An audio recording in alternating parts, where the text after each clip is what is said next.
I'm Claire Parker. And I'm Ashley Hamilton. And this is Celebrity Memoir Book Club. What is Celebrity Memoir Book Club? A place where two bitches are bitchin'. So if you're looking for a good, kind time, feel free to look elsewhere. I'll tell you what, the internet is big. It's vast. There's a lot out there. And what you're looking for probably exists. And if it doesn't, it's free to make it. But if you like what you're finding here, baby, we're happy to have you. And this week, I want to thank Dipsea for supporting Celebrity Memoir Book Club. Dipsea is an audio app full of short, sexy stories. If you're looking to light a spark or heat things up, there's a story waiting for you. Get an extended 30-day free trial when you go to dipseastories.com/worm. Claire. Yes. What's the story of your life? Okay, I'm calling my chapter this week The Rebuilding Era. Sure. As you guys know, I went through a friendship breakup in the spring that really rocked my socks off, fucked me up pretty bad. I've had a hard spring because of it emotionally. And I had like a very cathartic conversation with an old friend last night that did just make me feel a lot better about the situation. Like, obviously, I'm still sad about it, but I feel like I've really come to terms with the fact that people grow up, they change, things happen, and all you can kind of do is learn and grow and try to be better next time. And I feel like I'm really doing a good job of getting out there socially and meeting a lot of new people. I am following up on drinks. I am getting the coffee. If you DM me and say we should meet up, well, we're going to meet up, baby. So do not threaten me. Don't threaten me with a good time. It's one of those things that's like much harder to do than you'd think. It really is. So I'm just feeling better about myself. I kind of feel like, you know what? Chapters close. It's okay. Things happen. But I'm opening my heart up to new possibilities. And that's it. Beautiful. Ashley? Yes, If Claire? you were to name the chapter of your week last week, what would you call it? Okay, this is going to sound like a cop-out, but I do want to just call it whatever I called last week, part 2, because I did start like 18 different things on a sort of a reevaluation journey of myself, and I think it's a high standard to hold myself to say, wow, after the 8 checkpoints on last week's list, add more things. I feel like this week has really been just furthering last week's goals. I started therapy this week, which was huge for me. Yesterday evening, when I was being very cunty, I do think that, not to you, but just like about things and in text. Oh, I was trying to think, I was like, did we fight last night? It all blurs into a memory. I was like at a show where I was grumpy, and I did realize it was because I had therapy for the first time, and it did like emotionally kind of knock my socks off. And so then for the rest of the day, when I was like, why am I this tired? I didn't do that much today. But then I realized I had an emotionally sleepy day. For those of you guys who aren't on the Patreon, I started a whole list of things that I'm trying to do, including way less drinking, which I've been accomplishing, more writing, which I've been not as good on. So there's a list. We're growing, we're changing, we're evolving, we're bettering. It's a lot of self-bettering. I feel like this week was hard because I kept sort of being like, well, it's been over a week of my very specific life changes. Why am I not seeing extraordinary results? And then I had to be like, Ashley, it's a lifestyle. It's a marathon. You got to keep chugging away. Well, I'm proud of you and I'm really excited for you. Thank you. Speaking of chugging away. Yeah, and life is a marathon and not a sprint, and therapy. And it's never too late to change your ways and establish better habits. This week, we have the world premiere of I'm Glad My Mom Died by Jennette McCurdy. This is a book that we were really excited to get our hands on. We enlisted the worms to help us get an advance copy. Yeah, so thank you to you guys. Because of you. And then also, I will say, small shout out to my brother's girlfriend who Ashley just on a whim went, I feel like Kaya would know Jennette. And I was like, Kaya, do you know Jennette? And she was like, yeah. We were friends in LA. And I was like, will you DM her for us? And she did. So I do think it was a 2-pronged attack, and we were so grateful for you guys. And even also 3-4 prongs. We were coming at her with spears. Anyway, we are not going to come at her with spears today because we have a beautiful, vulnerable tale for you. It is out today. So today, this book launches to the world. It launches into our souls. And I guess let's dive in. So Jennette McCurdy was born June 26th, 1992. So she's 30 years old at time of today, which is the time of publishing. It's the time. So she starts off with a banger of a prologue. This prologue, I was like, you can tell that she performed this show live. I think Carrie Fisher, her book was previously a one-woman show. Tiffany Haddish performs a lot of her book as stand-up. This book, you can really hear what was worked out in the moment. So she starts it off with, it's strange how we always give big news to loved ones in a coma, as if a coma is just a thing that happens from lack of something to be excited about in your life. And so she talks about how when her mom was in the ICU with cancer, everyone in her family would go up to her and be like, Mom, I'm getting married. Mom, I'm moving back to California. And now it's my turn. I wait until everyone else goes down to grab some food so that I can be alone with her. I pull the squeaky chair close to her bed and sit down. I smile. I'm about to bring the big guns. Forget weddings, forget moving home. I've got something more important to offer, something I'm sure Mom cares about more than anything. Mommy, I am so skinny right now. I'm finally down to 89 pounds. My life purpose has always been to make Mom happy, to be who she wants me to be. So without Mom, who am I supposed to be now? So then this book is divided into 2 sections. It's before and after. And it is told in 1 to 2 page vignettes that kind of give you snapshots of her life that are chronological and I think are very effective. I really like this book. It took me a couple of them to get into it, but at some point it hits a pace where I couldn't put it down. I found it extremely compelling. I actually find these short chapters really easy to get through because I think that even when you're not that interested in one specific little vignette, because they're so short and snappy, it really brings it back around quickly. And you're like, I understood the point of this. And I know that something big is coming next.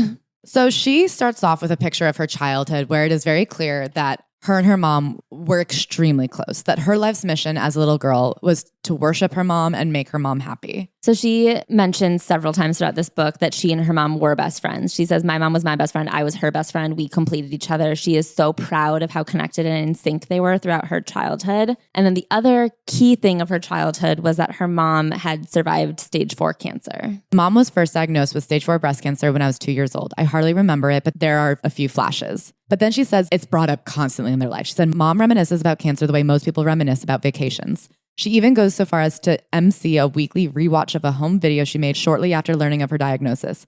Every Sunday after church, she has one of the boys pop in the VHS tape, VCR.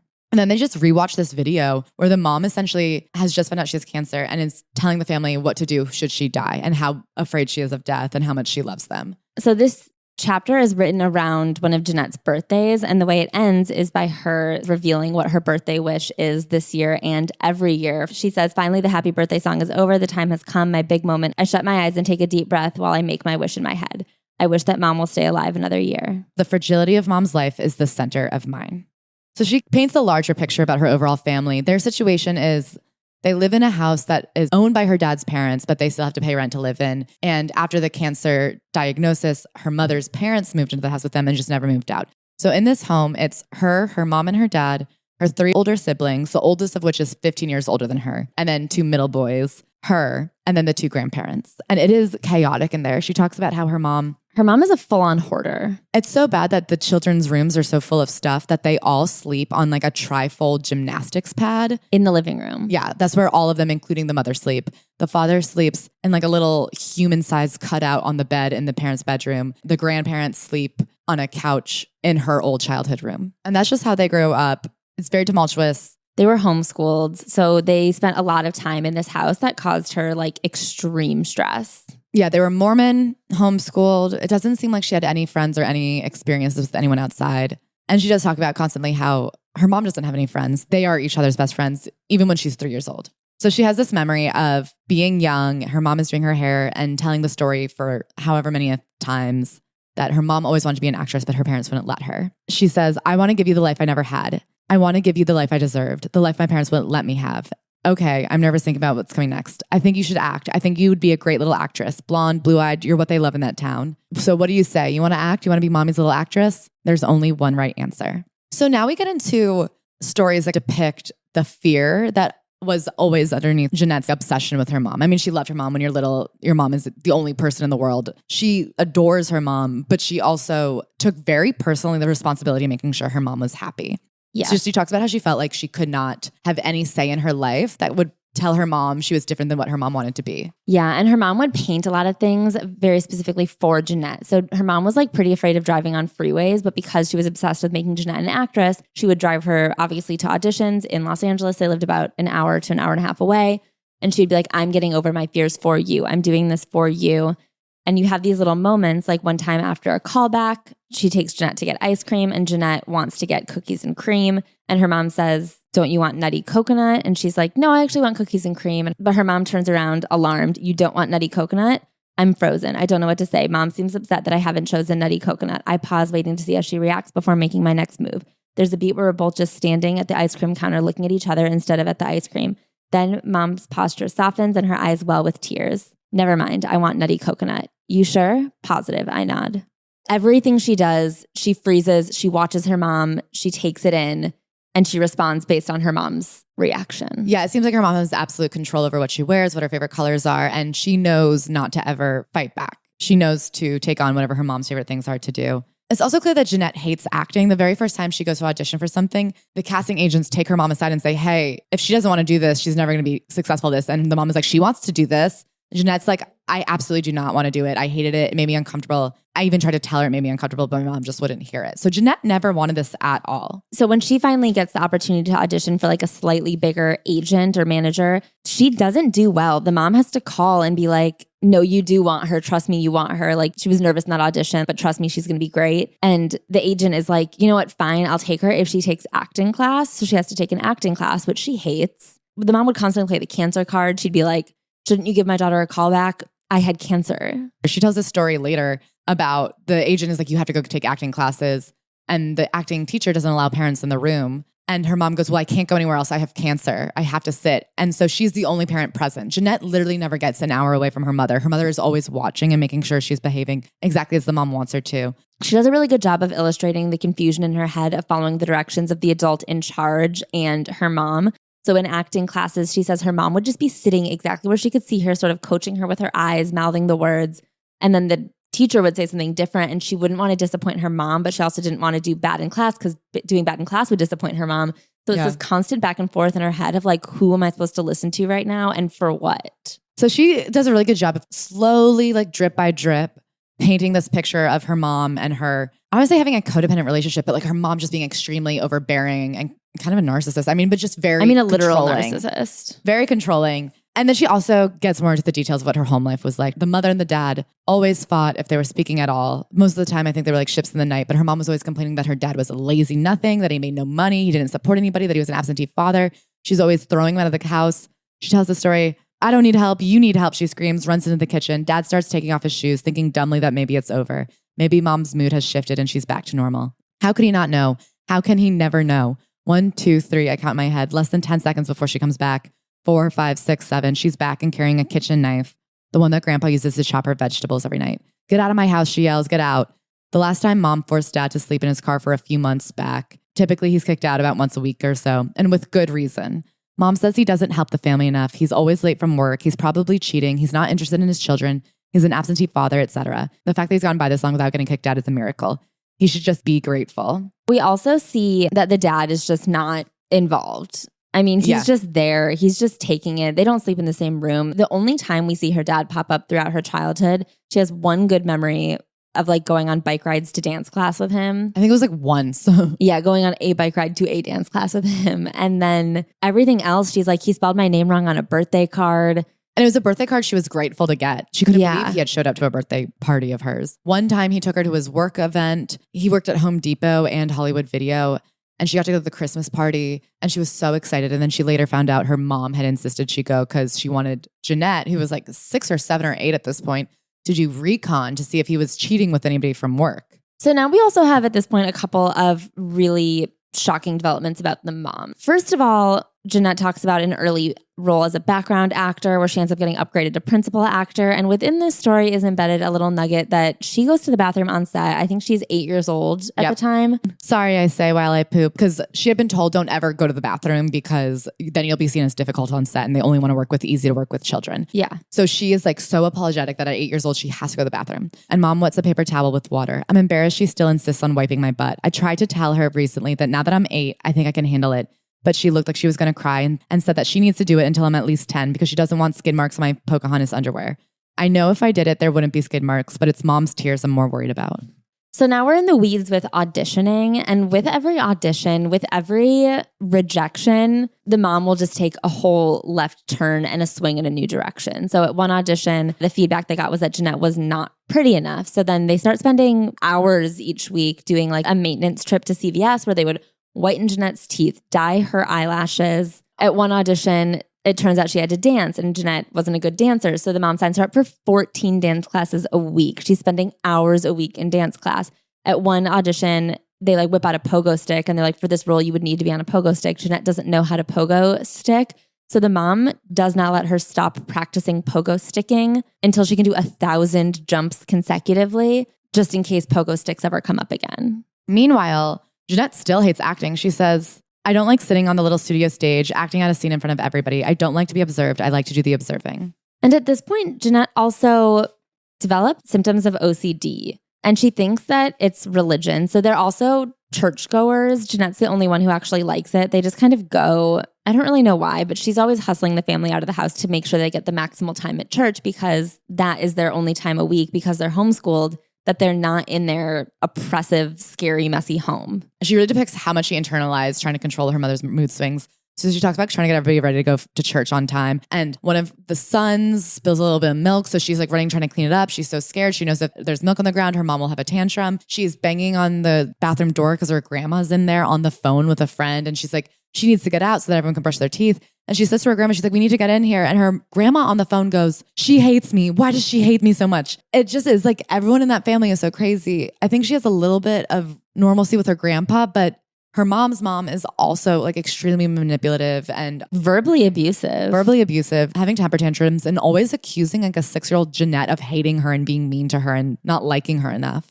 So it's a really chaotic home. And Jennette takes full responsibility for keeping her mom happy. And she can't believe that nobody else can read her mom the way she can. So she has this sort of religious background. And then she starts hearing a voice in her head that's making her do all these random things. One day she's at an audition for something called Princess Paradise Park, which she was told could change her life. It was her and another girl were up for it. And I was like, I've never heard of this. And then it turns out, of course, it didn't even get made. Yeah. But she was under the impression that this was going to be the big break moment. And she hears in her head the Holy Ghost say, to ensure that you do well at Princess Paradise Park callback, if you do what I tell you to do, you will eventually book the role. When this happens, your mother will be happy and all of your problems will be solved. I, the spirit of the Holy Ghost, command you to cross your name out on the sign-in sheet, go to the restroom, touch your underwear band 5 times in a row, twirl on one foot, unlock and relock the bathroom door 5 times, come back and re-sign in on the sign-in sheet.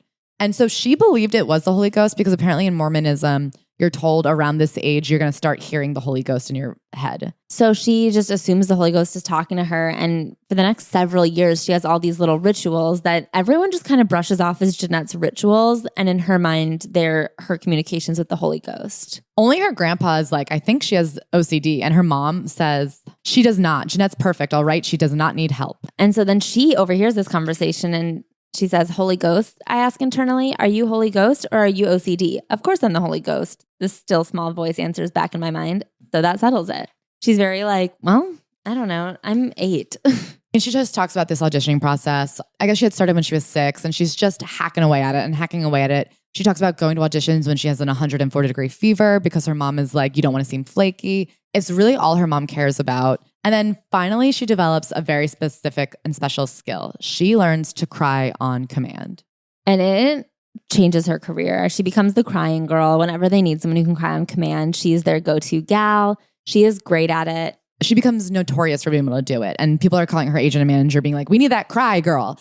And so she talks about going to one audition and crying on command. Wow, the casting director said as soon as I was finished, I mean, you have the part, but I kind of want to see you do it again, just to see it again. And so I did it again. I'd become the Cirque du Soleil performer of crying on cue. People wanted to see me do it over and over. Like I was climbing silks or contorting into aerial hoops. Crying on cue was truly my special skill. And she talks about how what she does is she like imagines horrible things happening to her brothers because she says even though the obvious choice would be to imagine something happening to her mom, she feels that that could happen because of the cancer. She says, even though she's been in remission for years, her health is still fragile enough that I don't want to jinx anything since her life is in my hands with my annual birthday wish. That's a responsibility I don't take lightly and one I would never want to undermine for the sake of a teary monologue. And so she develops this reputation and she starts getting booked on everything and all of the child actor type stuff. So she's on CSI Miami. She's on Law and Order. Maybe she was on Law and Order. But you know, I mean, all of those kind of procedurals, network television shows, she's in all of them. And she has a couple of really bountiful years of getting cast as the girl who murders her friend, getting cast as the girl who gets kidnapped, getting cast as the girl who's getting assaulted. And one day at an audition, she just can't cry anymore. She like just doesn't want to. She knows going in, she's like, I'm just not gonna be able to go there. I don't want to do it. And she's sick of it. And her mom is like, of course you can. And she goes and she doesn't cry. She doesn't get the role. On the way home in bumper to bumper traffic on the 101 South, I'm sitting with my booster seat since I'm still small enough to be required to sit in it. She sits in a booster seat. I don't know until when. At 14 years old, she's in a booster seat. I'm trying to work on my history homework and I'm unable to focus because I'm too upset at myself over the audition. I was in my head during it because that scary part of me decided to try and speak up. The part of me that doesn't want to be doing this. I don't want to act anymore, I say, before I even realize I've said it. Mom looks at me in the rearview mirror. A mixture of shock and disappointment fills her eyes. I immediately regret saying anything. Don't be silly, you love acting. It's your favorite thing in the world, Mom says in a way that makes it sound like a threat. I look out the window. The part of me that wants to please her thinks maybe she's right. Maybe it is my favorite thing and I just don't know it. I just don't realize it. But the part of me that doesn't want to cry on cue, that doesn't want to act, that doesn't want to care about pleasing Mom and just wants to please me, that part of me screams to speak up. My face gets hot, compelling me to say something. No, I really don't want to. I don't like it. It makes me uncomfortable. Mom's face looks like she just ate a lemon. It contorts in a way that terrifies me. I know it's coming next. You can't quit, she sobs. This was our chance. This was our chance. She bangs on the steering wheel, accidentally hitting the horn. Mascara trickles down her cheeks. She's hysterical. Her hysteria frightens me and demands to be taken care of. Never mind, I say loudly. Her crying stops immediately. So she doesn't want to be there. It's just very interesting because I wonder how many other child actors have a very similar story, but because she is being manipulated into then saying out loud, no, I actually want this. Yes, I want to be an actor. Yes, I want to be whatever. I wonder how many child actors have a similar story that have convinced themselves that like the things they were saying out loud were the truth and the things they were feeling were not the truth. Because every child actor story we read, they talk about how I wanted this. I wanted to be an actor and my parents made sacrifices for me. Jennette's mom makes endless statements about the sacrifices she's making to make Jennette's dreams come true. And I wonder how often this exact story happens, but they just have to believe the top line narrative. Yeah. And because I'm sure if you had asked Jennette's mom to the day she died, why did Jennette get into acting? And she'd be like, she begged me. It's all she wanted. It was her dream since the time she was born. So then one day her mom is in the hospital for a little bit and Jennette writes a screenplay. It turns out that her mom is always having health problems, not necessarily cancer related, but she seems to be in and out of the hospital constantly. Yeah. So after about in the hospital for about a week or so, while she's there, Jennette writes a full screenplay and she's so excited to bring it to her mom while her mom's in the hospital. And her mom's like, why are you writing? You're an actress. She looks sad. And finally, Jennette's like, well, what's wrong? She goes, it's just, I hope you don't like writing more than you like acting. You're so good at acting, so good at it. And Jennette's like, of course I don't like writing more than acting. I could never. And on her way out, she says, well, good. Writers dress frumpy and get fat, you know? I would never want your little actress peach butt to turn into a big, giant writer's watermelon butt. Duly noted. Me writing makes mom unhappy. Me acting makes mom happy. So at this point, Jennette's like 11, 12, I guess, 12, 13. And as she would be, she's going through puberty. So she, because of the cancer history in her family, she feels like a bump on her chest and it's like, this is cancer. And she says she wants to run up to her mom and like tell her immediately, of course. She's freaking out, but her mom's asleep. And she goes, this can't be happening. First mom and now me. The room starts spinning. I weigh my options. I can go wake mom and tell her now, but that seems burdensome. Or I can let her sleep until 11 a.m. when I usually wake her up with her morning cup of tea. I'd wake up earlier if I wasn't up so late stressing about money, mom always said. Maybe if your father got a job that paid the bills for once so I wouldn't have to depend on a child. Which, as you'll see, that is not the main part of this story. But as just a throwaway note, the fact that one, her mom is sleeping till 11 a.m. and it's Jennette's job to wake her up and get her breakfast. Yeah. And then two, the idea that like she's like, I have to depend on the child. No, you could have gotten a job. Her mom had gone to beauty school. Her mom could have gone and worked at a salon and made money. If it was a money problem, right. She was more than capable of getting a job. But anyway, so she goes up and tells her mom, and her mom says, oh, sweetie. Mom half laughs as she runs her fingers back and forth along my puffy, lumped nipple on the right, and then over my smooth, flat nipple on the left. That's not cancer. Then what is it? You're just getting boobies. Oh no, the only thing worse than a cancer diagnosis is a growing up diagnosis. I was horrified of growing up. She says, if I start to grow up, mom won't love me as much. She's absolutely panicked about the idea of growing up. She says that her mom often weeps and holds me really tight and says she just wants me to stay small and young. It breaks my heart when she does this. I wish I could stop time. I wish I could stay a child. I feel guilty that I can't. I feel guilty with every inch I grow. I feel guilty whenever I see one of my aunts or uncles and they comment on how much I'm growing up. I'm determined not to grow up. I'll do anything to stop it from happening. And she also is scared that she won't get roles. Her mom is always talking about what an advantage it is that she's so tiny and can play a 6 or 7-year-old even though she's 11, 12. Yeah, so she's petrified of growing up. She doesn't know what to do. So she talks to her mom about it. And her mom says, well, sweetheart, if you really want to know how to stay small, there's something you can do. It's called calorie restriction. And her mom, from this point forward, is her coach in maintaining anorexia. It becomes a thing that they start bonding over. Her mom only has a hot tea every morning for breakfast, nothing in it, and a plate of steamed vegetables every night for dinner, nothing on them. I rarely see her eat lunch, and if she does, it's a salad with no dressing or half of a chocolate chip chewy granola bar. She goes, I'm in good hands. I start shrinking by the week as mom and I team up to count our calories every night and plan out our meals for the next day. We're keeping a 1,000 calorie diet. but I have the smart idea that if I only eat half my food, I'll only be receiving half the calories. She's weighing herself every single day with her mom. Each Sunday, she weighs me, measures my thighs with the measuring tape, and after a few weeks of our routine, she provides me with a stack of diet books that I finish quickly. And then she goes to the doctor, and she's petrified to get weighed at the doctor because she's afraid the scale will be off, and it is. She ends up at the doctor's office weighing 2 pounds more than she weighed at home, according to their scales. And she's so upset about it. She's so nervous for her mom's reaction. And the doctor takes the mom aside and says, I'm worried Jennette is anorexic. And Jennette hears and kind of wonders about it. And she'd never heard the word before. Yeah, a few weeks later at Jan's class, another mother takes Jennette's mother aside and says, hey, I just want to let you know, like, we're worried about Jennette. There is a specialist that another one of the mothers took her daughter to if you want to go. And Jennette's mother screams in her face and like drives off. And when Jennette asks about anorexia, she says, don't worry about it, Angel. People are just being dramatic. The one thing she loved was going to church. And the more successful she got, the less they started going. People at church judged her mom for letting her be in these explicit TV shows. And so they kind of stopped going, which breaks her heart. And then she hits us with this chapter. This is, I suppose, the most harrowing reveal, but it's hard to rank them. It's hard to rank them. So she's talking about shower time and how she dreads shower time. And you're just like, oh yeah, kids hate showers. And for Jennette, it's because her mom insists on showering her. She says that her mom insists on showering her so that she can shampoo and condition her hair because she doesn't think Jennette will do it right. But she also showers the older brother, Scotty, who she says gets showered by the mother up until at least the age of 16. And sometimes together. Yeah, if her mom's in a rush, she showers the siblings together. And she's like, we both feel a lot of shame.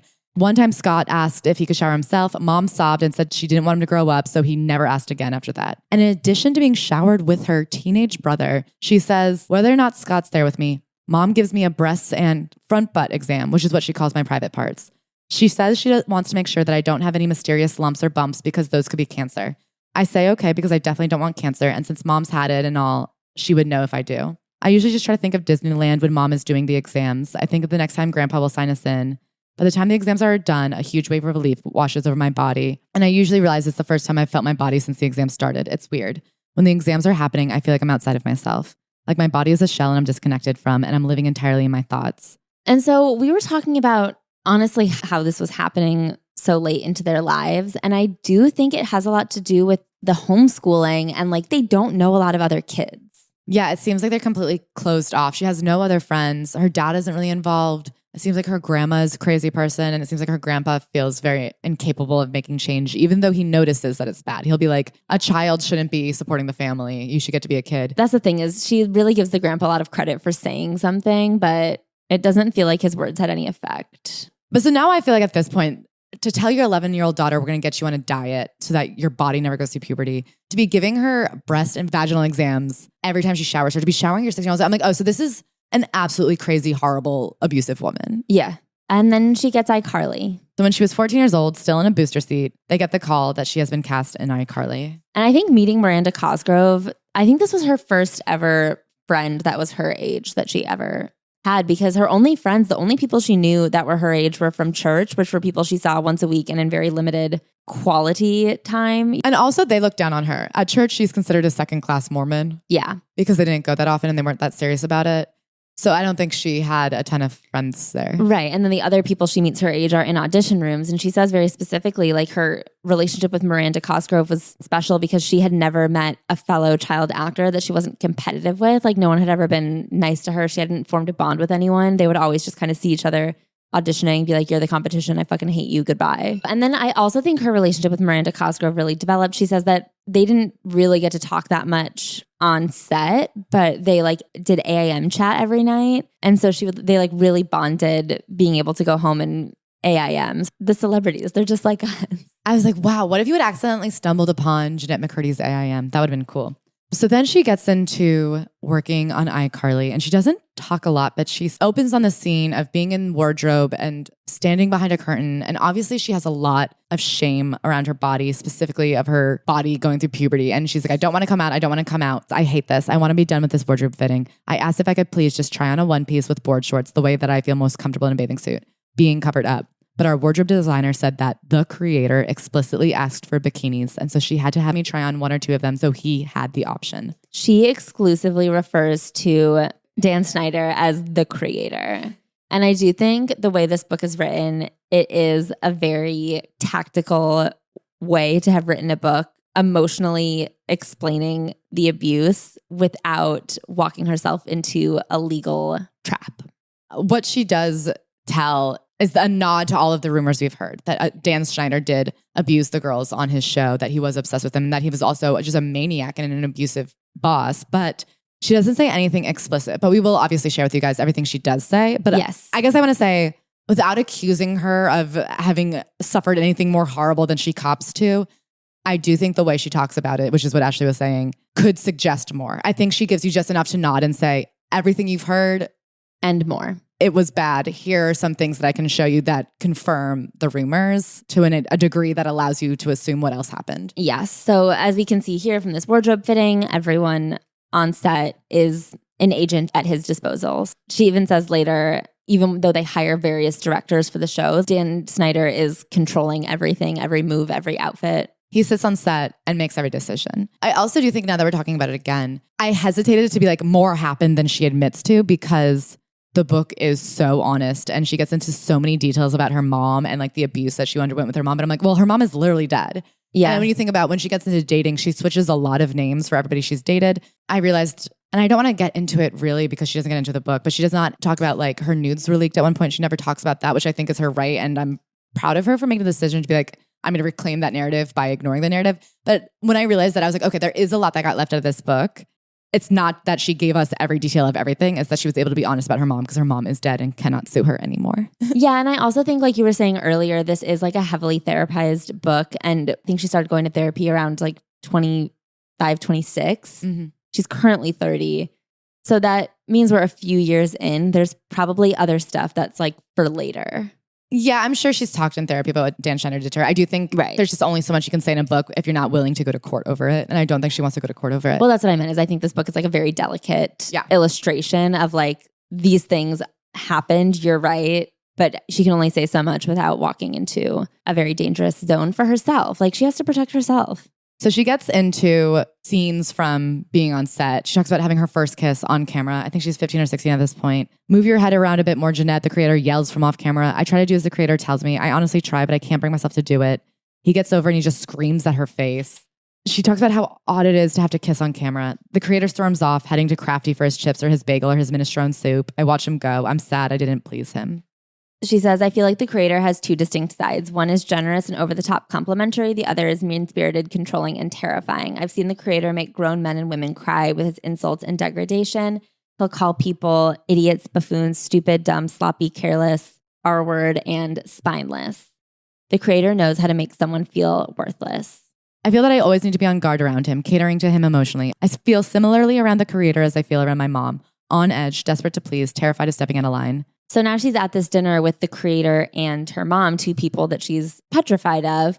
And he's buying them all this food, showering her with compliments. She doesn't know how much to eat because she doesn't want to make her mom upset, but she doesn't want to insult him by not eating the food he's buying. And he says that he would like to work with her for a spinoff. It'd be called Just Puckett, based on this character, Sam Puckett. And he says, well, you'll have to wait a couple years, the creator reiterates. But if you keep doing what you're doing and listen to me, take my advice and let me guide you, I promise I'll give you your own show. Oh, thank you, Mom says, tears welling in her eyes. My baby deserves it. She deserves it. Mom looks over at me and nods, urging me to smile with teeth. So I do, even though I'm concerned.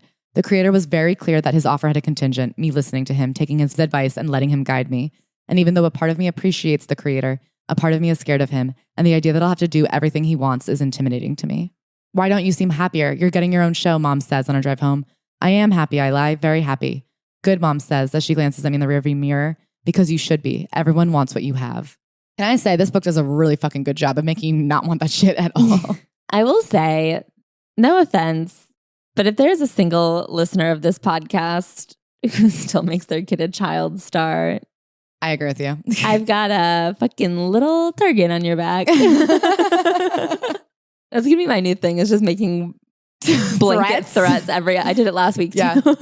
She also talks about how she's making money, but it's not crazy money. She's supporting her whole family, but Nickelodeon did not pay their stars well. And her mom is always like, they'd pay you way better on a network show. And then also, again, they don't do residuals. What is that? Does anybody work for Nickelodeon and can secretly, privately DM us anonymously and explain how the fuck they get away with that? She's also being allowed to eat a little bit more, but she suspects it's because they're on set so often that it would look weird if she's not eating when her co-stars are eating. And at this point, she's starting to have a lot of negative emotion well up within her. And at this point, I don't think she knows why she's so angry, but she's realizing that the way she's treated is deeply fucked. I think it starts to come out on her. She says, I'm so unimpressed by people, even irritated by them, at times even disgusted by them. I don't know exactly when this happened, but I know it's a relatively recent switch and I know fame had something to do with it.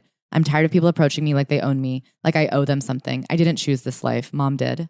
She talks about being seen out in public and how much she hates being recognized. And she also talks about how her mom doesn't seem to understand that this isn't a life forever. She's not about to become Angelina Jolie. She says child stardom is a trap, a dead end. And I can see that even if mommy can't. She says the transition from child stardom to legitimate career as an adult in the entertainment industry is a notoriously tough one, even for young actors blessed with roles in credible films and incredible directors. For kids who start out in kids' TV, it's a career death sentence. There's something about that one-dimensional, overly glossy image combined with the extent of public recognition of that image that makes it nearly impossible to overcome. Fame has put a wedge between mom and me that I didn't think was possible. She wanted this and I wanted her to have it and I wanted her to be happy. But now that I have it, I realize she's happy and I'm not. Her happiness came at the cost of mine. I feel robbed and exploited.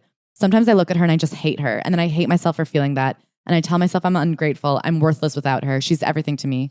Then I swallow the feeling I wish I hadn't had and tell her I love you so much, Nani Mommy. And I move on, pretending that it never happened. I've pretended for my job for so long and for my mom for so long. And now I'm starting to think that I'm pretending for myself too. So then she gets her period, which is because of the way she's clinging to staying a kid, a very traumatic experience for her. And once again, she has this moment of this door of womanhood is open. And she's like, all right, in order to stay on the other side of this doorway, I have to eat less. Tomorrow there won't be any 2% milk or honeycomb or smart ones. I've been slacking. The slacking needs to stop. I need to get back to my anorexia. I need to be a kid again. Then she becomes a country singer. She says it's just what everyone was doing during the 2007 writers' strike. They were like, all right, well, if you were an actor, there's no acting right now, so you're a singer. Her manager was also Hillary Duff's manager, and she was like, that bitch can't sing, and she hit platinum twice, so why don't you give it a shot? And I do feel like, yeah. Why not? Why not? What if CNBC took off and then I tried to become a country singer? I would not support you. I would support you in almost anything you want to do. I really respect you and your abilities. But if you tried to become a country singer, I would not support that. Fair enough. The rift begins, you guys. You saw it here first. Jesus and Miro. So at the same time as her country career is, I guess you could say, taking off, but at the same time she's dabbling in country music, her mom's cancer comes back. So she's supposed to go on this tour to launch some of her songs and to sort of drum up some iCarly excitement for her country career. And her mom can't go because she has chemo. And it's her first time being away from her mom for more than hours. And she's like, well, of course I'm not going to go on a tour when my mom's getting chemo at home. And her mom says, Net, you have to go on this tour. Don't talk crazy like that, okay? You scare me when you talk like that. You have to go on this tour no matter what, all right? You're going to be a country music star. Okay. Mom goes back to crying and I go back to hugging her.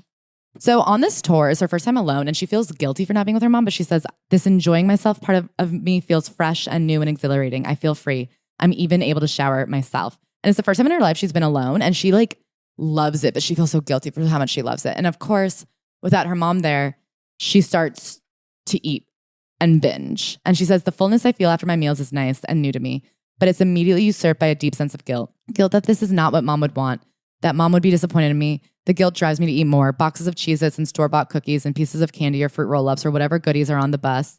Sometimes until my stomach aches and feels like it's about to burst. I go to bed unable to sleep on my stomach because I'm so overstuffed. I weigh myself in the hotel rooms that have scales in them and the number keeps climbing.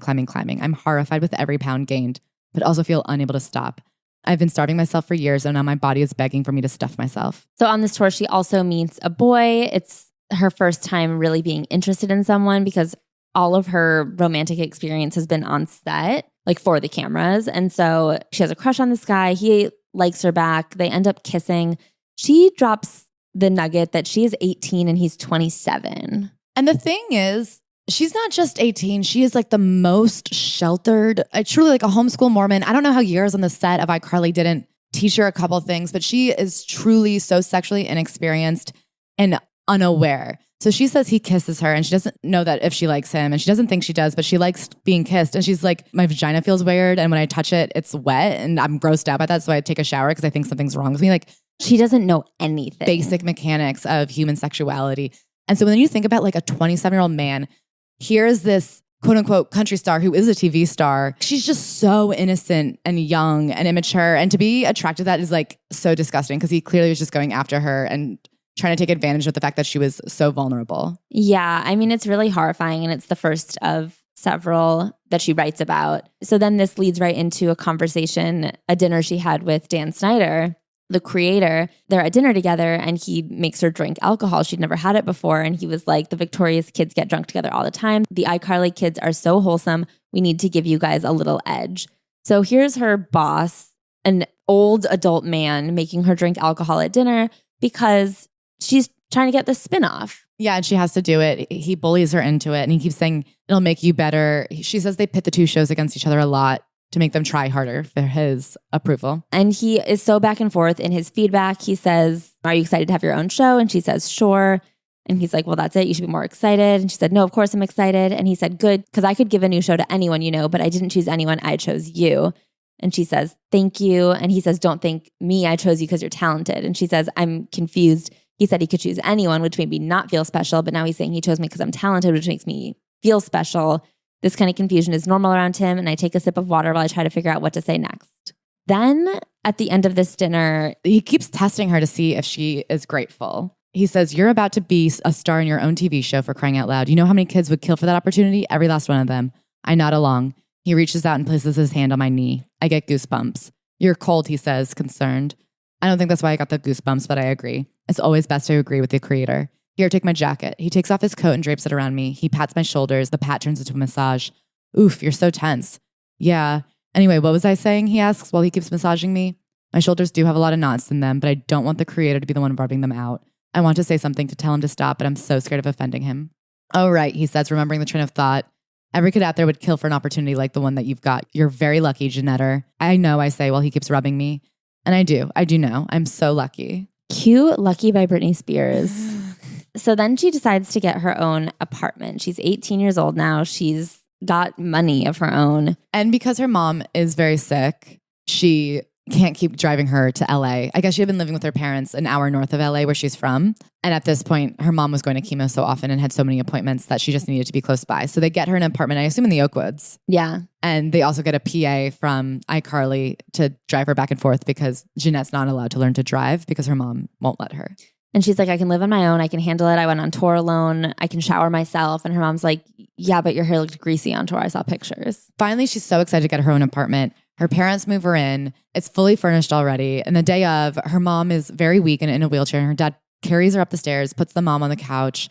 And the mom hands her a little gift. And she says she starts hating her mom because her mom is just so desperate to like stop them from separating. And she's trying so hard to be sweet. And she's always coming at her doe-eyed. And she's like, I got you a little gift. You like it? And so she's like, well, maybe we could watch this movie I got you after you unpack. Oh, okay. That'll be great. Yeah, mom says, removing her hat to scratch her bald head. And then I was thinking, I don't have chemo tomorrow, so I could spend the night, if you want.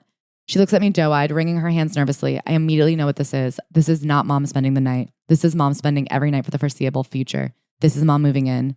I don't want her to spend the night. Sure, you can spend the night, I say.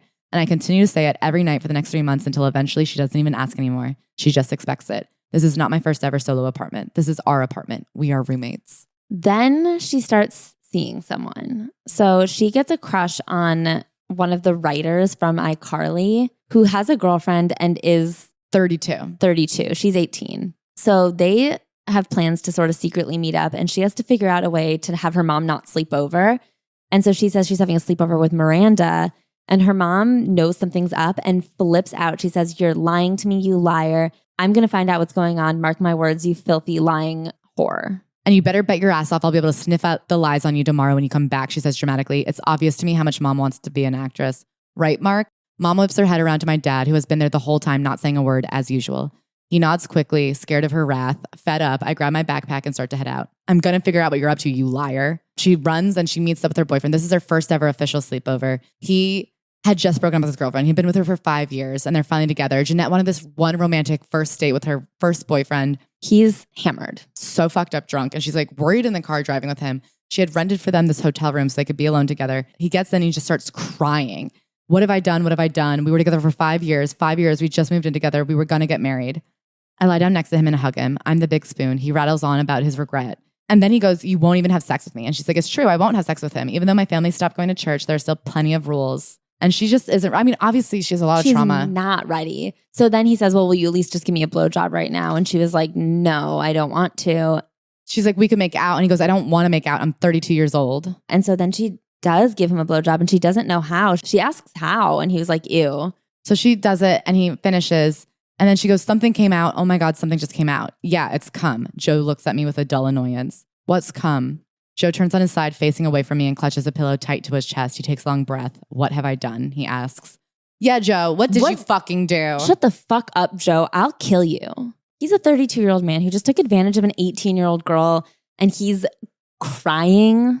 You fucking psycho. Can I say something though? If I had been the girlfriend that got dumped for Jennette McCurdy, I would have been like, good to know. Yeah, but I also feel like I could see how she'd be like, oh, that bitch. Like, you know what I mean? Like, he would have hated them both, maybe. Yeah. I think if I had read this book and seen how 100% predatory dating this woman was, dating this new young woman, and realizing how innocent and unaware and kind of new to the world she was, and how it wasn't some siren that he couldn't ignore. It was truly just a vulnerable child that he 100% took advantage of without a doubt. I would be so happy that that man left me, because you'd be like, oh, I can't believe I spent 5 years with a man that was that awful. Yeah. If a man ended something that he was happy in just so that he could go take advantage of some like rich young TV star, I'd be like, thank God I did not have children with him. What an awful to the core person. Evil. They date for 1 full year in secret, which is very hard because she's living with her mom.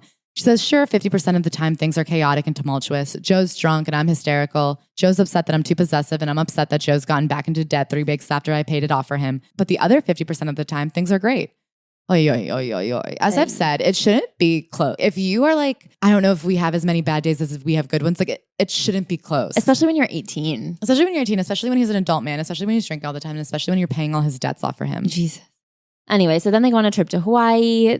Paparazzi photos them leak. The mom finds out about them together. She loses her mind. It like creates even further of a rift. So she says Joe and Fame have just spread their relationship quite thin. Her mom freaks out and sends some of the nastiest emails I've ever seen, just screaming at her. And when Jennette finally gets back, she's scared to deal with her mom, but she's desperate to explain herself and smooth things over. And she says when her and her mom finally meet at like a Panda Express, her mom doesn't even bring Joe up. It just goes unspoken for the rest of their lives.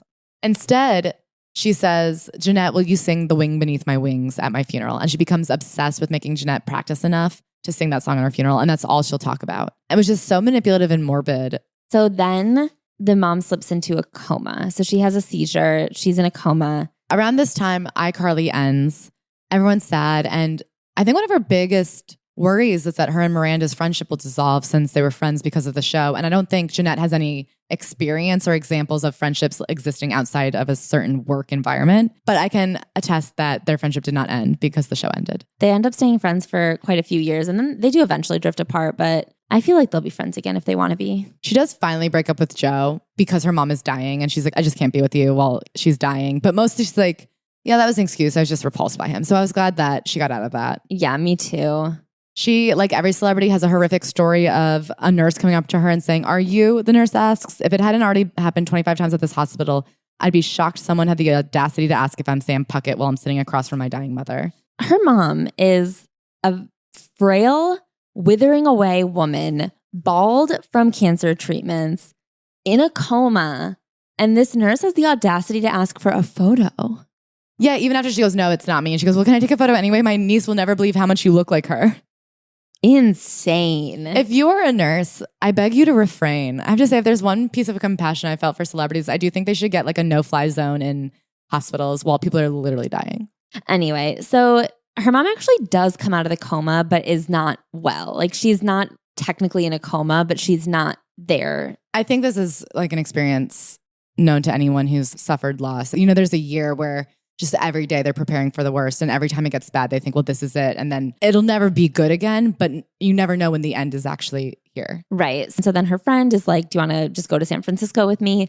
And she's like, does my mom have 3 days? And they're like, yes. So she goes to San Francisco. And this is where she gets drunk for the first time. And the feeling of having her feelings go away is intoxicating. They take 3 or 4 shots straight in a row. And she gets very drunk. And the next morning she wakes up and is like, that was incredible. I can't wait to do it again. And she ends up taking multiple shots every night for 3 straight weeks. And she says, and my God, am I looking forward to it. I can't believe I've waited so long to get drunk. It's an incredible, one-of-a-kind feeling. When I'm drunk, all of my worries disappear. Hating my body, the shame I feel about my eating habits, coping with my mother dying, starring in a show I'm humiliated to be a part of, it all goes away. When I'm drunk, I'm less anxious, less inhibited, less worried about what mom would want or think of me. In fact, when I'm drunk, the voice of mom judging me evaporates completely. I can't wait for tonight. So at this point, she's in production on Sam and Cat, and she hates it. She hates that she's a part of the show. She's embarrassed by the slapstickiness of the comedy. I think she hates being only known as Sam Puckett. She says, I'm becoming an angry person with no tolerance for anyone. I'm aware of this shift and yet have no desire to change it. If anything, I want it. It's armor. It's easier to be angry than to feel the pain underneath. I mean, she's like going through the motions. She buys this house. She fucking hates this house. She buys a house that she thinks is turnkey ready. The first night there, a pipe explodes and it turns out the entire foundation is fucked.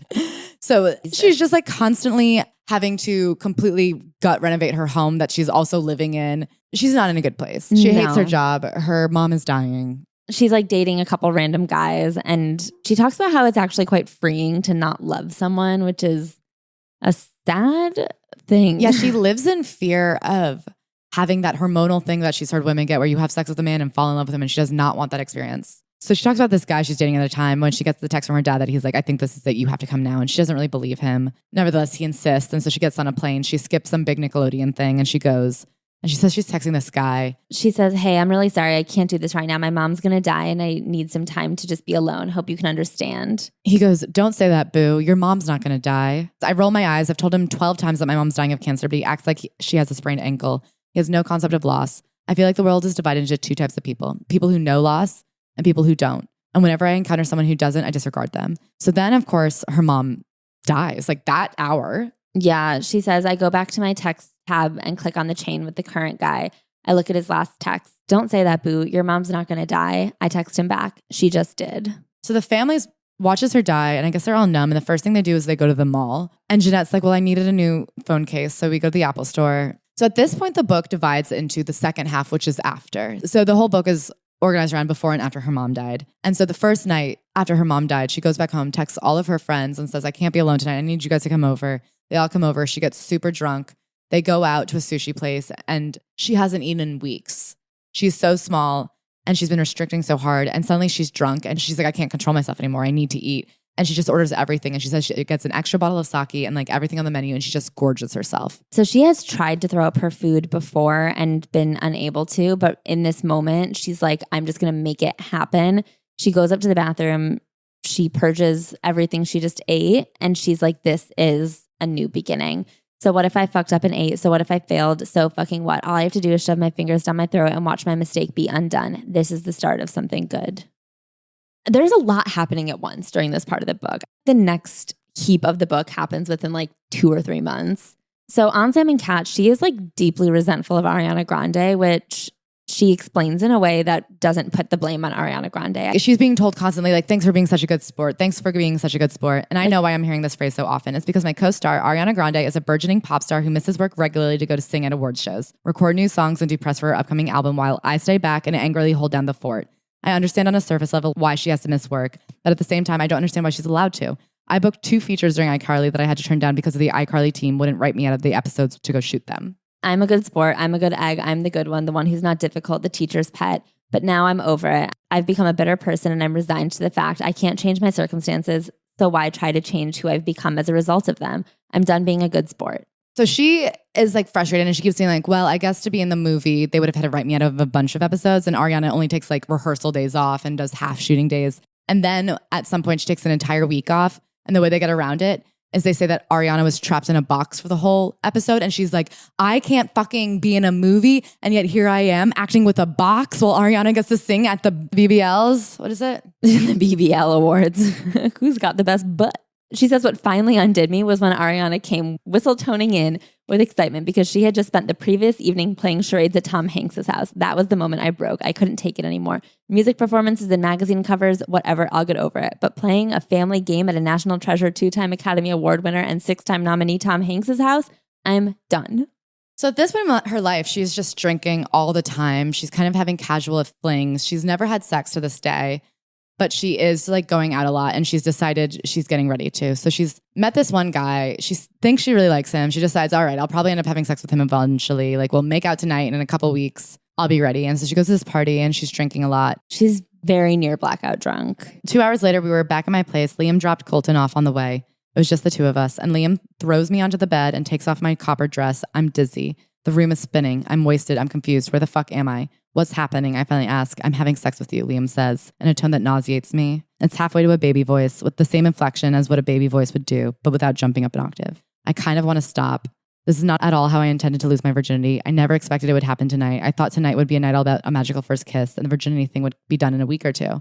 I thought I'd have time to mentally and emotionally prepare. But I also kind of want to keep going. Who cares about the rituals and preparation? If anything, I'm relieved to be getting my virginity over with. Fuck it, I say nothing. I squint my eyes and try to ground myself. At this point in time, she is really numb to a lot of things. She's just kind of got this fuck it attitude about almost everything. I mean, in this sentence, she says, I try to ground myself, and it's about that moment where the room is literally spinning for her. But I think that she has literally no ground beneath her at all. Like her entire foundation is around making her mom happy. And now that her mom is dead, she has no foundation. And so the one thing keeping her at work is the only thing she cared about. She hates the show. She's so humiliated by it. She feels humiliated by the content and also humiliated by the way she's treated compared to Ariana. But she was promised the opportunity to direct a single episode. That was the one thing she fought for in her contract. And so they're getting nearer to the end of the show and she's waiting and waiting for her episode when she gets to direct. And every time they give it to her, the next week it's been postponed and they're like, it can't be worked. So finally she gets the schedule of all the episodes through the end of the season and she looks down at directors and her name has been removed from the last episode that she was supposed to direct. She's so upset. She's bursting into tears. When she finally goes to act, she has a panic attack and collapses. Finally, one of the producers comes in and he's like, I know you're disappointed. You've made it clear that you're disappointed, but we appreciate you being a good sport. And she was like, what the fuck is going on though? They just flat out tell her, we wanted you to do this. People were vouching for you, but someone very powerful was vouching against you so aggressively that we had to say no. They said they would quit the show if you directed, and we can't afford that. So we had to remove you from the slate. I just want you to know that it's not your fault. Who was it? Was it Dan Schneider? It couldn't have possibly been Ariana Grande. Like, no. I can't imagine Ariana would have held that away from somebody. It had to have been Dan Schneider now. Especially because they've proven they can write Ariana out of the show. I also say at this point in time too, Dan Schneider had been taken off of set. There had been so many harassment cases against him. He was no longer allowed to directly interact with actors. And so we had to be in a separate room with like all these monitors where we'd watch everything. And then a PA would go back and forth and run across the entire soundstage giving his notes. Which why walkie-talkies weren't, I guess they needed someone to like distill his tone. So she says after this, she's so fucking mad. She doesn't give a shit about anything. That she's just like going through the motions, doing as little as she possibly can, just waiting for the time to be up. She says there's 20 days, 4 episodes left. When she gets the call from her agent, manager, the whole gang, everyone gets on the phone and they say, there's not going to be a season 3. And she's like, fucking rad. And they go, yeah. And as a thank you gift, manager 1 repeats, they're giving you $300,000. And the only thing they want you to do is never talk publicly about your experience at Nickelodeon, specifically related to the creator. She says no. No, I say immediately. A long pause. No, they ask. They're like, it's free money. And she goes, no, it's not. It's not free money. It feels like hush money. And they're like, well, no. Through the years, I've slowly learned that the entertainment business is one where what's being said is rarely what's being talked about. This way of operating not only disagrees with me, but seems genuinely impossible for me to adapt to. And so they keep trying to push it on her and she just refuses to take it. And they're just like, okay. I am so proud of her. And she even has the realization of like, I'm so proud of myself for being so morally superior. And then she's like, what the fuck have I done? Should I have said yes? And it's like, yeah, you're allowed to have that moment of being like, damn, $300,000 is a lot of money. But she said no.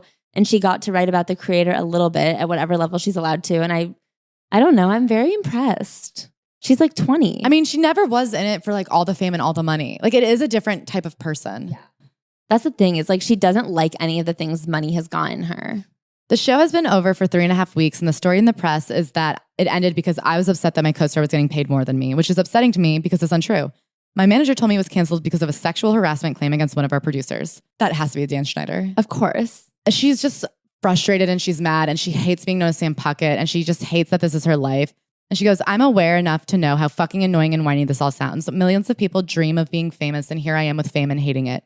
I somehow feel entitled to my hatred since I was not the one who dreamed of being famous. Mom was. Mom pushed this on me. I'm allowed to hate someone else's dream, even if it's my reality. You are. And I have to say, as people who have been like critical of indulgent memoirs, this one doesn't read indulgent. No. She didn't have to add that. I appreciate that she did. And I think the type of person who would want to add that is the type of person who would be self-aware enough to write a good memoir. But I'm like, if you were upset, that's allowed. Yeah. I mean, I do think pushing someone into child stardom, it's not your fault. You didn't want it. Yeah, and a lot of bad things were happening to you. A lot of really bad things. We get to another year, another birthday. This is her first birthday since her mom passed away. A friend comes out with a birthday cake and she's like, what do I even wish for? Like, first of all, I hate that there's cake here because she's in the throes of an eating disorder. And she says, my entire life's purpose, keeping mom alive and happy, was for nothing. All of those years I spent focusing on her, all the time I spent orienting my every thought and action towards what I thought would please her most were pointless because now she's gone. So her next career move is she's given this role in a Netflix show called something. It was some Netflix show that no one ever heard of, and it turned out to be like a Canadian TV show that was being distributed by Netflix in America. She read the script and she's like, I think this script sucks. I don't think I should take it. And they're like, well, at least it's not Nickelodeon. She's like, okay, I'll do it. So she goes and she finds out that in fact it's not a Netflix show. It's just some rando show. And it's very low budget and she's miserable. But then on day 2, there's an AD on set who's very hot and Italian and named Steven. And she's like, actually, maybe I love this shitty little TV show. Fun. And they end up having a fling throughout the entire production. It's the first time she's ever had sex and enjoyed it. And she like really likes him and they really hit it off. And the day the shoot ends, he asks her to be his girlfriend and she's just thrilled. And everyone should be having good sex. Everyone should be aware of what they like in the bedroom. And I think that it shouldn't take a relationship to show you what brings you pleasure. Dipsea is an app full of hundreds of short, sexy stories designed by women for women to put you in the mood, with a partner, by yourself, whatever you need, whether it's your summer fantasy, whether it is something to just help you alleviate some anxiety. New content is released every single week. So in between listening to your favorite stories again and again, you can find something new to explore. Dipsea also has sleep stories, wellness sessions, and written stories if you like to see your sexy fantasies on paper. It's your go-to place to spice up your me time, explore your fantasies, or keep things up with a partner. Can I say, I'm liking the written stories. I love it down on paper. I love published work of sexiness. I like an audible moment because I can close my eyes and just like be immersed in the experience. It's hard for me to keep my eyes straight. Do you know what I mean? I'm not trying to like lose my place in line. I get that. But for whatever works for you, Dipsea has got it. For listeners of this show, Dipsea is offering an extended 30-day free trial when you go to dipseastories.com/worm. That's 30 days of full access for free when you go to dipseastories.com/worm, DIPSEA stories.com/worm. Yeah, so he comes to visit her in Los Angeles. She's really excited about the fact that it wasn't just a show fling, that their feelings were real. She's never felt this way about anyone before, and he makes her feel so like comfortable with herself, which she's never felt before. So he comes to visit her in Los Angeles, and after the first day of being there, he's in her home and comes out of the bathroom and is like, why was there vomit all over the toilet? Do you have a problem? And she's like, no, I just have like a hobby. Can I say the way that she spins it back on him? I'm like, fair enough. And she's like, it's just something I do, like the way that you smoke cigarettes. And he's like, well, I'm going to quit cigarettes. And she's like, okay, I'm going to quit this later. And he basically says, I won't date you unless you go get help. And she loves him so much. She's like, fine, I'll go to therapy. So she gets a therapist/life coach, which is something I am skeptical of. But I guess this whole situation was skeptical because she wasn't going for herself. She was going for him. And Laura says, the life coach says, day one, this won't work if you don't want to change for yourself. So she's meeting with this life coach therapist, Laura. They're meeting 5 times a week. Plus they're like chatting on weekends and stuff. And this is where we really start to see the extent of how bad Jennette's eating disorder and drinking problem has gotten in her grief. They pull together the data and she says, I'm binging and purging 5 to 10 times a day and drinking at least 8 or 9 shots of hard liquor at night. The first 3 weeks with Laura have shown me just how dark my situation is, just how much of a failure I've become. This all culminates in, on week 4 of their 5 sessions a week schedule, she has her first red carpet event. She's going to a Nickelodeon event and she knows that this is a real trigger for her, that the pressure and expectations of these events will trigger her purging and binging. So she brings Laura with her. So Laura has spent the whole day with her, going to lunch with her, making sure she ate beforehand. She said she watched and forced Jennette to eat at least 10 bites before they left. And so Jennette is very much on edge because she hasn't been able to purge all day. And that's her emotional release and her crutch. And so she goes on, she presents. And as she's coming off, she feels a panic attack coming on. And so she goes to the buffet and she sees all these sliders and she starts just binging on sliders. And Laura, who had been distracted with Adam Sandler in the back and getting googly eyes at Angelina Jolie, realizes what's happening, comes over and removes her from the situation, where Jennette then goes into the car and has like an absolute breakdown. And Laura goes, this is what healing looks like. And Jennette's just like, shut the fuck up. Jennette, I think, likes Laura, but she was like, she just was not the right helper for me at that point. I do think Laura cracked open a window. I think Laura like created the understanding within Jennette that eventually she would need help. Like you can't have help unless you want it. And I don't think she wanted it at that time, but I do think Laura was a good instigator in her being like, my problems are bigger than I thought they were. A few weeks later, Jennette shows up to her session and is so proud of herself because she hasn't purged in one full day and she didn't think she could ever do it. And she comes and she's like, all right, aced the test. And instead, Laura's like, well, now we need to look at your childhood because we need to figure out what caused this pattern of behavior emotionally. And Jennette's like, no, my childhood was pretty good, actually. And she goes, I didn't have an alcoholic dad. My brothers didn't torture me when my parents weren't home. We were poor, sure. We lived in a hoarder house, yes. And mom had cancer when I was very little, which was very scary. But otherwise, things are fine. I relayed this to Laura, gently suggesting in my tone that I refused to play the game of boo-hoo, my childhood was tough. So then she keeps being like, well, tell me more about your mom. And so they really start digging in. She says, can you talk about a time where you were first aware of your weight or your body in a significant way? And she says, well, when I was 11, I was concerned about getting boobs. So my mom taught me about calorie restriction to help me out. So Laura presses on to help you out. And she says, well, yes, I was concerned about boobs. And so my mom did me a solid and taught me about how to keep my body small. And she's like, plus it helped me get cast.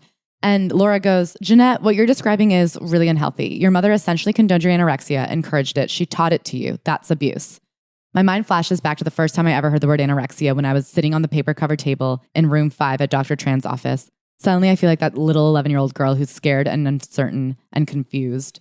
And so she basically like almost starts to cry and leaves. She just gets up and leaves. She breaks up with Laura that night. And then Steven is on his way back from a project he'd been working on in Atlanta. And she's like, how am I going to tell Steven that I've quit therapy because I was here to keep him? Yeah, the whole time this was going on, Steven was in Atlanta. Steven's on his way back. She's like trying to gather the courage to tell him that she's quit therapy, hoping that he'll stay with her. He gets back and drops his bombshell that he has decided to become religious because he watched a Netflix series called God's Not Dead. And so he's like, I want to go to church again. I think we should find church. And she's like, awesome. I quit therapy. And he's like, dope.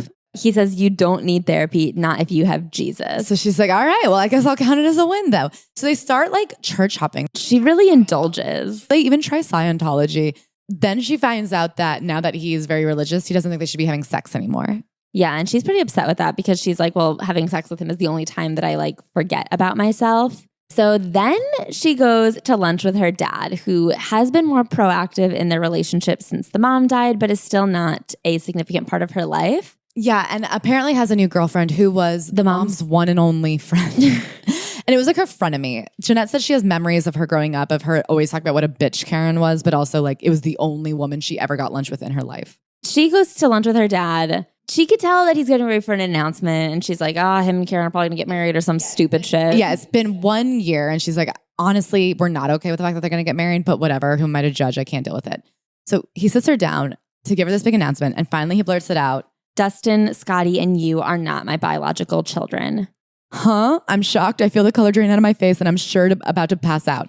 She then finds out that her and her 2 older brothers. So only the oldest brother, Marcus, is both of their parents' biological child. She also says at this point that like when she was 11, her dad got kicked out of the house for a while for watching porn, which is a sin. And after that, her mom never let Jennette call him dad again. She only called him Mark her whole life. And now here she is finding out that he's never been her biological father.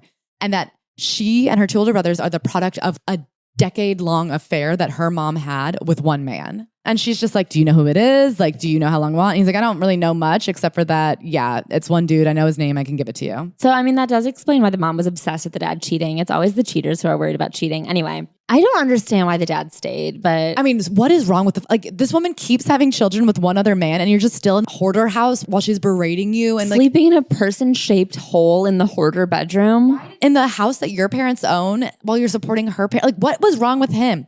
Why have these children that you're not raising? Like, I want his memoir. What were you fucking thinking, Mark? That is the craziest story. You give her the decency to wait till the day that she dies to then move on with her best friend? So then she goes home to Steven and she's like, I have got to talk to Steven about this. And he is acting weird. And so she is like, I have to talk to you about something. And he's like, I have to talk to you about something even bigger. And she's like, no, mine's bigger. You go first. He's like, mine's pretty big. And she's like, okay, we'll go. He says, I am Jesus Christ reincarnated. And she's like, I have a work event that I have to go to. So she's going to Australia to help promote Netflix. And she's just like, I really can't deal with this right now. I know I should call somebody about what's going on with him, but like, I'm sure he'll call his own parents and they'll figure out something's up. And I just have to go. So she gets on this flight to Australia. Obviously, she's in a bad place. So she's binging, purging 10 or 50 times on the flight. On the plane, her tooth falls out. She like throws up her molar because her enamel was so weakened. So she's just like bleeding out the mouth. She says she finally lands in Australia. She gets in the Uber and he goes, hey, how's it going? The upbeat Uber driver asks. I look straight ahead, not answering the driver. How's it going? It's going fucking terribly. Mom lied my entire life about my biological father was. I'm caught in the undertow of bulimia. I'm going to have to do an entire press junket while missing a lower left molar and my boyfriend's schizophrenic. It could not be going any worse. And the Uber driver like notices she's silent, so he just turns up the radio and it's an Ariana Grande song, which I do think is like a really perfect moment. She does decide in this moment of, I think we can finally call this kind of a rock bottom. And it's not like her actions led her here. It's just a crescendo of horrible life events. It seems like a lot of things came together to be like, wow, something has to change. Right. So she seeks out another therapist who specializes in eating disorders and begins to start seeing him very seriously. Her and Steven stay together. His parents, as she had hoped, did get a hold of him. They got him some psychiatric help. He's diagnosed with schizophrenia and he's put on lithium to help balance him out. And she says when they get together, it seems like he's able to laugh about it and be medicated and that it'll be okay. And so they stay together. He says, we're both working on our stuff now. We're going to be able to be there for each other. It's going to be so good. I nod. I believe him. And what ends up happening is he becomes hugely addicted to weed and is not there for her. And he keeps being like, well, it's the lithium. It makes me drowsy. But once they fix the amount I'm on, I'll be better. But it's like they fix it like 12 times. And she's like, I mean, yeah, it's the lithium, but it's also the fact that like you're smoking so much weed. He won't work. He says work is a waste of life. And she's putting in a lot of work with Jeff. She is doing the homework he gives her. She's really struggling through some difficult conversations and changing her thought patterns. And it's working. And like, even though she's supporting Steven, she is working on herself. She gets to the point where she's no longer technically a bulimic. She's just a person who exhibits bulimic behavior sometimes, because there is like a medical threshold for the definition. And she says, I'm making strides in my bulimia recovery. I am no longer abusing my body to nearly the extent that I used to. I'm trying every day to face myself. The results vary, but the attempts are consistent. And I think that that's like a really sweet thought to give yourself credit for if you're struggling. That, listen, not every day is gonna be a perfect day, but if every day you try or like intend to try, then that's huge. Yeah. Eventually, the therapist gives her an article about codependency, and she's like, oh, is me completely supporting financially my weed-addicted boyfriend while I'm trying to save my own life a problem? And so they break up. And she also finds out the identity of her biological father. And so she and Miranda and her other friend Colton go to meet him. It turns out he did know that they existed, her and her brothers. But that when they were little, there was a big custody battle and mom said he was physically abusive. He assures me he wasn't. She won. I ask him if he knew mom died. He says yes. He saw it on E! News. I think about what a strange sentence that is. So things start getting better. The last few pages are just about how things are getting better and she's putting in the work, and not every day is perfect and it's not always better and there's ups and downs, but every day she gets closer and closer. She's really acknowledging the things in her life that don't serve her. So she has this big house that is causing all of these problems and it's constantly a source of stress. And her therapist is like, why do you live there then? Like, just don't. Mm-hmm. And so she sells her house and her Netflix show doesn't get picked up for another season. And so she's like, I don't want to keep auditioning. I don't want to act anymore. I don't like that. So yeah, she quits acting and she feels good about it. She goes, I want my life to be in my hands, not in eating disorders hands or a casting director's or an agent's hands or my mom's hands, mine. And so, you know, she walks through being asked to do the iCarly reboot. They offered her, once again, quite a lot of money. I mean, at this point, I'm very curious to know the exact sum that she's turned down from Nickelodeon for various shut up or keep acting situations. She didn't want to be back under their thumb, and I hugely respect that. Yeah, Miranda even calls her. They had kind of fallen apart, but they're still in good terms. And when Miranda calls her and tries to beg her to do it, Miranda's like, I even got them to guarantee they give you as much money as they give me. I know, I say to Miranda, but there are things that are more important than money, and my mental health and happiness fall under that category. There's a moment of silence. It's one of those rare moments when I feel like I didn't say too much or too little. I feel like I represented myself accurately, and there's nothing I would change about the way I said it. I feel proud. We wrap up our conversation, promising to keep in touch and hang up. I head back home to finish dinner. And she says like she's going, recovery so far is in some ways as difficult as the bulimia alcoholic ridden years, but difficult in a different way. I'm processing not only the grief of my mom's death, but the grief of a childhood, adolescence, and young adulthood that I felt I had never been truly able to live for myself. It's difficult, but it's the kind of difficult I have pride in.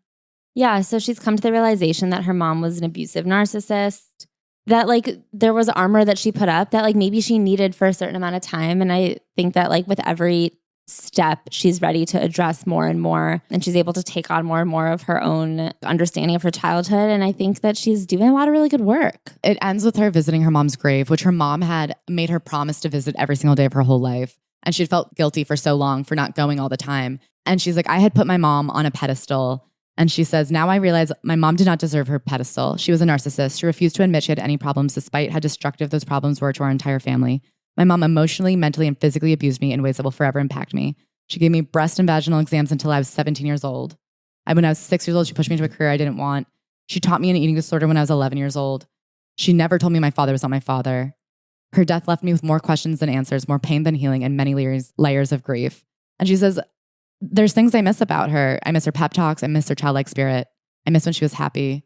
And she sometimes finds herself fantasizing about a life where her mom doesn't die, and her mom realizes all the mistakes she made, and she apologizes, and they cry in each other's arms. But she's like, I've come to terms with the fact that that'll never happen, and it wouldn't have happened, and things would have been worse for me if she had stayed alive. She says, I don't cry. I stand up, wipe the dirt off my jeans, and walk away. I know I'm not coming back. I really love that. There are 2 pull quotes on the front of this book. Gerard Carmichael says, impressively funny. I know. And Lena Dunham says, an important cultural document. And if you had put me in a room and said, Gerard or Lena, who do you think you're going to agree with today? I would have been like, easy peasy. And it wasn't so easy. This book was so fucking good, and it was so compelling. And I have to say, it did live up to exactly what I had hoped it would live up to. Mm-hmm. I found it exciting to read, but also heartbreaking and honest and vulnerable. And I don't know, man, there was some fucking tragedy in here, and I wish the best for her. And I think the honesty of the end of it. The honesty of the end of it, I think she takes responsibility to the extent of what she is responsible for, which is honestly not a lot, but it's there. Like there's the personal acknowledgement is there, because I do think sometimes that's another criticism we also often have is like, well, you're 30 now. What are you doing to make changes? And like she's there. She's making the changes. She's doing the work. And it's a really impressive book. Yeah, it's worth a read. And Jennette, good luck. I hope things get better. This week on the Patreon, we have Callie Williams from Beyond the Blinds. She's coming in. We're doing more Hill stuff. We weren't able to get to it last week. We also will be watching the Shania Twain documentary and giving our hot takes on those. And just, the general chitter chatter. So meet us there. Check out the wormhole. And we love you guys so much. Yeah, and I would love to thank our 5-star reviewers. Thank you to, this is just a jumble of letters. I appreciate you, but I'm not a good reader, especially when there's not a vowel in sight. Thank you to Chris and Russo. I love you so. Thank you to Sid Ken. You are the Ken to my Barbie. Thank you to Hot and Annoying. Baby, there is nothing better to be. Thank you, Emma Ma 123 exclamation point. Emma Mia. Thank you for the review. Violenciaga. Hell yeah, baby. Flaunt that label. Thank you to Kathy C. Slug. I would go to the aquarium to see you and you alone. Thank you to Girl You Don't Know. Listen, I feel like we know each other and I love you. Thank you to Hi Claire and Ashley. Hi back.